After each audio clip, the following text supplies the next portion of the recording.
Here comes Odyssey Sims, pedaling into the paint, leaning and flicking it off the glass. 10 straight points to open the night. Minnesota calls timeout. And somewhere on the Indiana bench, Caitlin Clark is on her feet, clapping and smiling in street clothes, all energy and voice while her team storms out shorthanded and unapologetic. What happened next felt bigger than a hot start. The Indiana Fever didn't just beat the Minnesota Lynx. They controlled the game without 5 rotation players, including Clark. It was Indiana's 3rd straight win, the capstone on a week that flipped their narrative from holding on to here we come. Then came the moment that set the tone in the locker room. Teammates say Kelsey Mitchell gathered the group and distilled the whole season into 4 words: "You've seen our growth." Simple, direct, and true. For a team that looked left for dead 2 weeks ago, those words didn't sound like wishful thinking. They sounded like a team telling the truth about itself. Let's rewind and put the stakes in focus. Indiana entered this stretch battered. Caitlin Clark was out. Sophie Cunningham was out.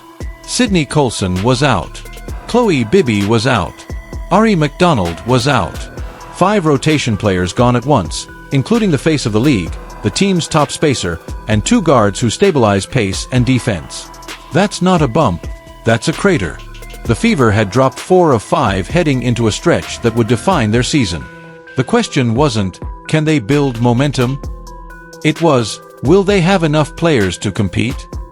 Instead of folding, Indiana recalibrated. Head coach Stephanie White has been repeating the same mantra since training camp. Be where your feet are. For players, it meant stop counting who's missing and focus on who's here. It meant each possession matters, and every role is big, whether you're a starter, a fill-in, or a vet on a 10-day. It also meant the coaching staff would redefine what Fever basketball looked like without the league's biggest gravitational force on the floor. White has been public about why she believed this group could ride out the chaos. From the off-season on, what impressed me most is how hard they work, she said this week. The energy, the dedication, it's every day. There weren't days where I had to create that for them. That work showed up in a hurry against the Minnesota Lynx. The Fever burst out on a 10-0 run with swarming defense, extra passes, and a tempo that forced Minnesota into early mistakes. It wasn't slick or showy, it was on time, on task, and aggressive. Everything about the game said this team refuses to be defined by who isn't available. Veterans boxed out and took hits. Reserves chased down loose balls.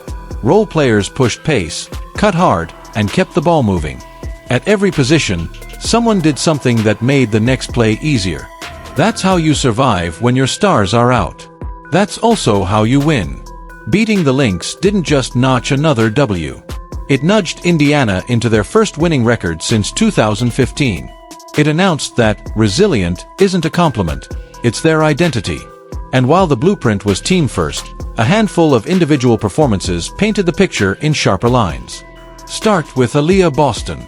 Against Minnesota, she was a center and a point guard wrapped into one. She set the tone on the glass, tying her own rebounding record and vacuuming everything that left the rim. On offense, she became a hub. Touches on the block forced doubles, and doubles forced rotations, which opened lanes for cutters and shooters. There was a stretch where she went coast to coast off a steal, shrugged through contact, and laid it in, a highlight that said more about her poise than her power. Boston has always been a paint anchor. This month, she's been the playbook. Then there's Odyssey Sims. Coming off the bench, she dropped 15 and looked like she'd been waiting for this exact spotlight. Her post-game words were as sharp as her pull-up, "New season starts Sunday." That line wasn't meant to trend. It was meant to calibrate a mindset. Sims managed possessions, made clean reads in pick and roll, and pumped pace without turnovers.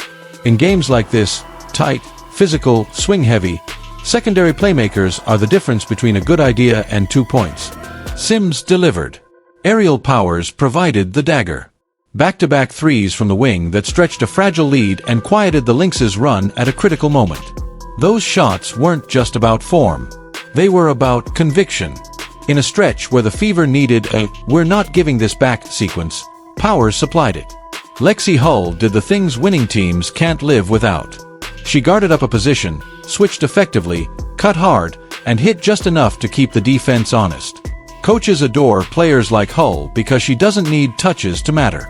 She accelerates defensive plans and plugs holes when action flows the wrong way.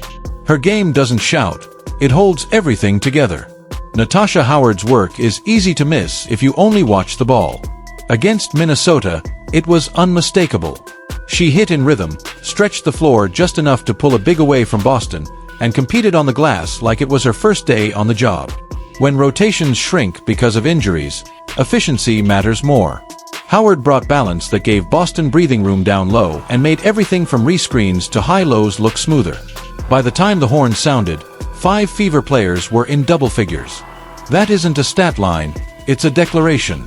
This isn't a one-woman show waiting for reinforcements. It's a group that can win because it knows how to share the burden. None of this overshadowed the heartbeat of the team, though. The questions after the game kept coming back to Kelsey Mitchell, for good reason. She's having the best scoring season in Indiana Fever history. For the first time, the franchise has someone averaging over 20 points per game across an entire year. In a season where opponents game plan to flood her side, deny early catches, trap out of handoffs, and physically bump her through every screen, she keeps getting to her spots and making the right read. Mitchell doesn't campaign for acclaim. She doesn't need to. The work is apparent before you read the box score. She plays almost every night, starts every game, and shows up in the crunch. "I'm never going to give up," she said when asked about durability and leadership. "If I'm able, 2 feet, 2 legs, 2 arms, I'm going to play. You never have to worry about me not being present." For a franchise building momentum brick by brick, that presence is a foundation. What's changed most isn't just the buckets, it's the balance. In past years, Mitchell's scoring brilliance sometimes came with forced shots when the defense doubled down.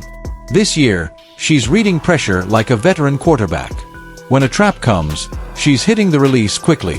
When a switch leaves a big on her, she's dancing to the elbow or exploding to the rim. When the defense refuses to leave on ball, she's swinging it and trusting the next pass will find the best shot. That's leadership you can measure in other people's confidence. It's why Sims looked so comfortable dictating pace. It's why Powers caught and shot with no doubt. It's why Hull keeps cutting, because she knows the ball will find her if she makes the right read. Her peers notice, too. Ask around the league which guards are the toughest covers, and Kelsey Mitchell comes up first for plenty of defenders. Try a trap, she splits it. Try a hard hedge, she darts by. Play it straight, she gets to a pull-up in a blink. Minnesota tried them all and still saw her slash for 18 when the game demanded stability. There's also the reality that Indiana isn't leaving her case to chance. The team is leaning into a Kelsey Mitchell MVP campaign down the stretch. Highlight reels, graphics, features, and they aren't wrong to do so. Narrative matters in awards races, but production still drives ballots. Mitchell is doing both, leading a team into the WNBA playoffs while setting franchise records and anchoring a fourth-quarter personality that says, "We know how to win now." So what, exactly, did she say that has the Fever buzzing? The line was short. "You've seen our growth." 4 words that land differently when they come from a player who has lived every version of this franchise, from the lean years to this new, upward tilt. She wasn't boasting about her numbers. She wasn't framing herself as a savior. She was putting a mirror in front of the room and letting the reflection do the talking. The Fever have grown, tactically, emotionally, and under pressure, and they've done it fast. Mitchell focused on the unglamorous parts, too. "Everybody looks at the scoreboard," she told reporters. "But for us to be who we need to be for a playoff run, it's rebounding, it's knowing personnel, it's eliminating live ball turnovers." That's not a victory lap. That's a checklist. Indiana got a good check, as she called it, in the third quarter when the Lynx made their push and the Fever didn't fracture. They absorbed, adjusted, and finished the quarter strong. That composure says as much about this team as any highlight. To see the value of a win like this, you have to look beyond the final line. Minnesota didn't come in at full strength either, Nafisa Collier didn't play, and no one in Indiana pretended otherwise. But beating a well-coached Lynx team that sets the standard for physical, detailed basketball still matters because of how the Fever did it. They prepared like a playoff team. They defended like a playoff team. They finished like a playoff team. White's words after the game matched the tone she set all year. "We're pleased, not satisfied," she said. "Pleased with how we've done it, never satisfied with where we are." She's kept the locker room focused on standards, not scoreboards, repeating that the aim is to meet the moment every night, not just when backs are against the wall. It's easy to say. It's hard to live when your rotation changes by the day. What comes next is the reason the building felt electric even after the final buzzer. This isn't a farewell tour for a gritty group. It's a beginning. 3 straight high-stakes wins, each with playoff implications, gave the Fever a shot of belief exactly when they needed it. It also gave them reps in situations that feel a lot like what's coming next week. Late closeouts. Game of runs stress. Matchup adjustments. End-of-game possessions. This is how you build playoff habits. Here's what makes Indiana's rise even more striking. Caitlin Clark hasn't gone anywhere.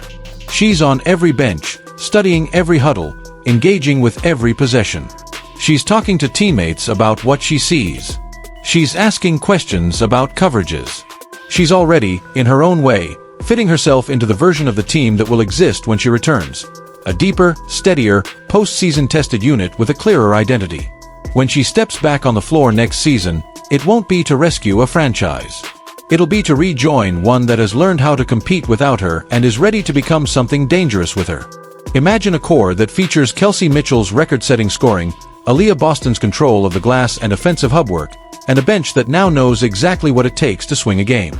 Add the lift from Clark's gravity at 28 feet, her passing vision, and the spacing that follows her around. Then add the role players who have earned minutes the hard way: Sims, Powers, Hull, Howard, and a coaching staff that now knows how to win with Plan B, Plan C, and Plan D. That's the contour of a team that can make a home in the top half of the standings next year, not just visit it. There's a reason the Fever keep returning to the word culture. White has said it all season: there's no substitute for experience. You only learn to manage adversity by living through it. The injuries, the lineup shuffles, the travel, the whistle runs, the late game execution. All of it builds scar tissue and confidence. All of it builds a locker room that trusts itself when it says, "We've got this." If you've been waiting for a sign that the WNBA playoffs will be more than a cameo for the Fever, you just got it.